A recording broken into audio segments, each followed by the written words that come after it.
Petit disclaimer, n'allez pas harceler ni déranger personne mentionnée dans cette vidéo. Merci et bon visionnage. Connaissez-vous le Deep Web? Laissez-moi reformuler cette phrase. Vous connaissez le Deep Web. Vous ne me croyez pas? Pourtant, quand vous allez sur un réseau social, un jour vous tomberez sur un post, une vidéo, site web, qui n'a presque aucune vue, aucun like. C'est ça la définition du Deep Web. Du contenu hors des algorithmes.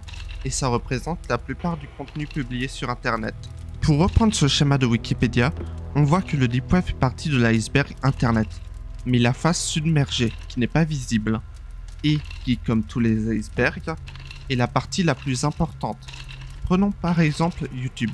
Si vous passez 8 heures par jour sur cette plateforme, vous n'atteindrez pas les 720 000 heures publiées chaque jour sur YouTube, et la plupart des vidéos qui y sont postées n'ont aucune vue. Bref, il s'agit de la plupart du contenu posté sur Internet. Et si vous vous demandez à quoi ressemble ce contenu infini, pour cela vous pouvez aller sur le site PetitTube qui vous montre des vidéos YouTube ayant moins de 100 vues. Et vous tomberez sur du contenu très banal, des vidéos random de la vie des gens, des idées un peu nulles, des pubs pour des entreprises inconnues, bref, des vidéos que personne ne cherche. Et personnellement, je m'attendais à trouver plus de vidéos longues d'au moins 15 minutes. Mais non, il s'agit principalement de vidéos très courtes, surtout depuis l'arrivée des shorts. Et pourtant, parfois, on trouve de petites anomalies, et c'est de ça dont on va parler. 5 chaînes YouTube étranges du Deep Web. Parlons de la première chaîne, et tout d'abord, regardez cette vidéo.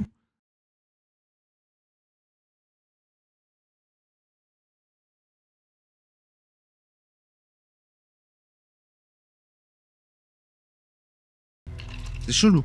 Et il y a plus de 10 000 vidéos de la même durée, 12 secondes, qui sont à peu près toutes identiques. Le nom de la chaîne est Reupload Over and Over, et toutes les vidéos présentes sur la chaîne sont des reuploads d'une seule vidéo. Il s'agit donc d'un Italien qui a décidé de mener une expérience il y a 2 ans sur la dégradation du lecteur YouTube, qui laisse au fil du temps atteint informe d'artefacts violés.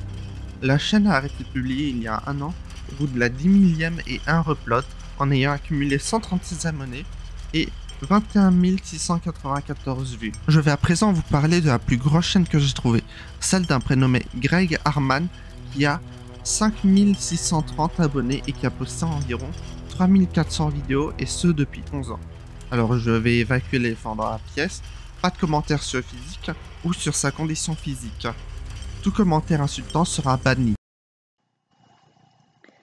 Okay, everybody, so it has just been announced that Gene Simmons and Paul Stanley will be doing a special one-off Kiss reunion event. Le but de sa chaîne est de parler des séries telles que Dragon Ball ou les séries DC Comics. Il partage aussi des news autour des figures connues ou autour du monde du rock. Si j'ai voulu vous parler de cette chaîne, c'est à cause de l'ancienneté.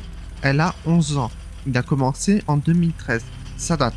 On a tous en tête des youtubeurs qui sont assez depuis des années et qui ont un nombre conséquent d'abonnés. Et je voulais montrer une réalité sur YouTube. C'est pas parce que vous postez très souvent et sur la durée que vous percerez. L'important, c'est d'avoir de la chance. D'ailleurs, les commentaires de ces vidéos les plus vues disent qu'ils sont tombés dessus par un hasard algorithmique. Et je suis assez positif sur l'existence de ce genre de chaîne, car ça me faisait penser à ce que disait Feldup sur sa vidéo sur l'iceberg de YouTube. Il peut y avoir des cercles inconnus qui sont des bonnes choses, hein. Ça peut arriver. Je sais pas moi, une école qui, je sais pas moi, a son petit groupe de let's player Minecraft qui ne regarde les vidéos que entre eux, c'est un cercle inconnu. Plus auto-positif que des gens puissent poster librement sur ce qui leur plaît. Dans le même registre, je vais vous parler rapidement de la chaîne de Vasilio Lucilius, qui veut dire en latin basilic le plus brillant. Je ne sais pas si c'est fait exprès ou s'il s'agit de son nom. Vasiliu se traduit en roumain au français en Basile. Deci aici cu baloanele alea s-o înălțat și s-o văzut, la început s-o înălțat, deci niște baloane mai mici cu radio, sond de locații, se înalță până la sute de kilometri, deci aici iarăși sunt programe criminale, deci în zona Moldovei. Il s'agit donc de la chaîne d'un homme roumain un peu âgé et qui a posté environ 2800 vidéos il y a 9 ans pendant une période de 2 ans et qui a accumulé 52 abonnés.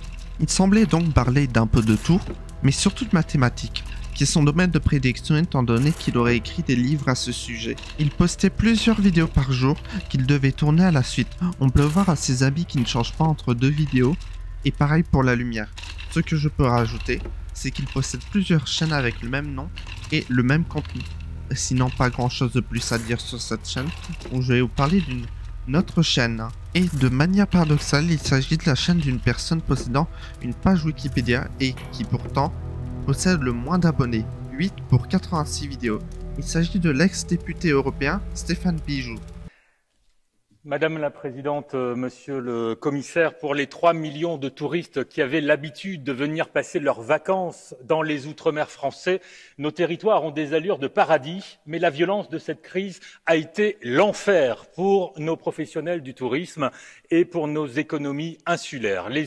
C'est un journaliste originaire de La Réunion qui a eu son mandat de juillet 2019 à juillet 2024. Figurez-vous qu'il est aussi décoré de la Légion d'honneur pour des exploits exploitables, car cette décoration est vraiment honorifique.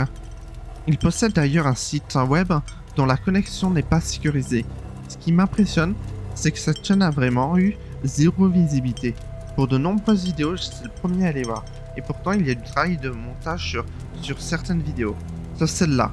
Pour moi, il nous montre un meilleur paysage que Macron. D'ailleurs, son compte Twitter est le profil typique d'un fan de Macron. Bref, pas très intéressant. Passons à la chaîne qui a le plus piqué ma curiosité. Il s'agit de la chaîne Princesse Amtrak Minamoto, qui est... je ne saurais pas trop la décrire. C'est une chaîne qui balance plusieurs vidéos de courte durée qui semblent être soit des dédicaces pour des gens de Santiago. D'ailleurs, je floute les visages et les noms au cas où ces personnes existent pour de vrai. Et aussi des vidéos montrant des plats offerts à des personnages de fiction. L'autre sujet de cette chaîne semble être les trains. Et ce sont les mêmes types de vidéos qui sont postées chaque semaine. Les mêmes montages avec des PNJ et les mêmes personnes. Et son compte Facebook va dans le même sens. Et d'ailleurs, ce n'est pas la seule chaîne qui fait ce genre de contenu. Elle semble être liée par des liens d'amitié ou du sang selon les posts de ces chaînes. D'ailleurs, cette chaîne a fait pas mal de vues à une époque en faisant des best-of de Doraemon et Thomas le Train. Mais ça fait au moins 5 ans que cette chaîne fait du contenu dont le sens m'est inconnu. Voilà pour ces 5 chaînes. J'espère que ce sujet vous a intéressé et donné envie de faire vos propres recherches sur YouTube. Ce que j'ai voulu montrer, c'est que malgré le fait que vous soyez régulier sur internet et ce depuis longtemps, eh bien vous ne percerez pas forcément. Un bon moyen de rappeler que la réussite, c'est avant tout de la chance. Sur ce, si le contenu vous a plu, n'hésitez pas à liker, à vous abonner, pour pas que ma chaîne se retrouve dans le deep web, et à me suivre sur Twitch. A bientôt pour de nouvelles vidéos.